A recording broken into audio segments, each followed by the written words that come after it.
how to send crypto from your Revolut to Bitget Wallet. Now, first of all, open your Revolut or your Bitget Wallet, to get to withdraw address of that crypto that you want to transfer from your Revolut account. Now, after that, what you need to do, just go and tap on Wallets.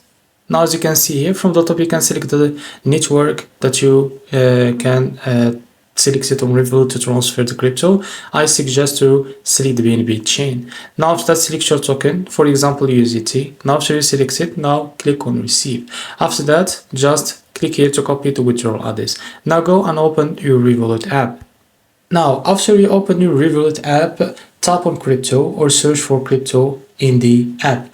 Now after that, choose the same crypto you want to send, same as Bitget as we selected USDT. Now tap on transfer or send. Choose send to wallet, external wallet. After that, paste the Bitget wallet address you copied before. Double check the network and crypto, they must be the same. For this example, you need to choose the BIP20. After that, enter how much crypto you want to send and tap continue or send.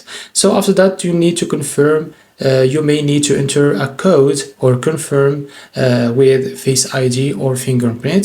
Now with a few minutes, your crypto will go to Bitget Wallet. Now important tips, always choose the correct network. Example, if Bitget gives BIP20 as I mentioned it before, now you can choose the BIP20. Some networks have low fees like TRC20, but BIP20 also or always have zero fee. So if you use the wrong network, you can lose your crypto. So this is how to send crypto from Revolut to Bitget Wallet. If you found this very helpful, please like and subscribe. See you next video.